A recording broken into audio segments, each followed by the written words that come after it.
আজকে আমাদের বাজার থেকে 700 গ্রাম ওজনের একটা শোল মাছ নিয়ে এসছে।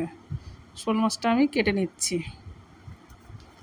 শোল মাছটা কোটা আমার রেডি। এবার পেস্ট করার জন্য কাজু বাদাম, সর্ষে, টমেটো,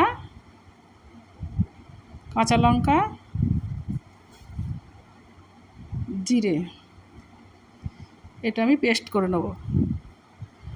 হলুদ দিয়ে দিচ্ছি, পরিমাণ মতো নুন দিয়ে দিলাম, দিয়ে ভালো করে মেখে নেব।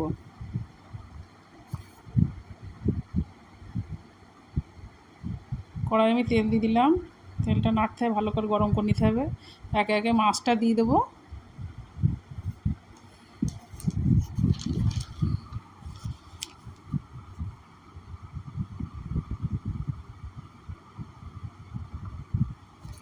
মাছটা আমার ভাজা রেডি। মাছটা আমি তুলে নিচ্ছি।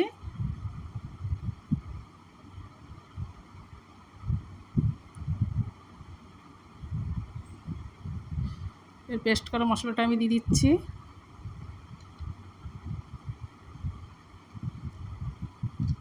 পরিমাণ মতো হলুদ, পরিমাণ মতো লবণ,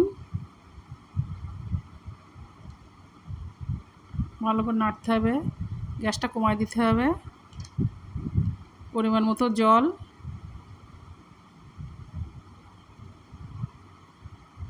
এর একে একে মাছগুলো দিয়ে দেবো।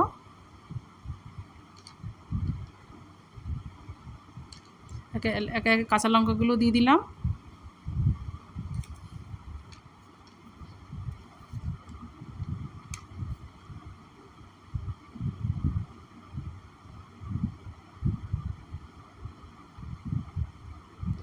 এবার নামিয়ে নিচ্ছি। রেডি কাজু দিয়ে শোল মাছ কষা।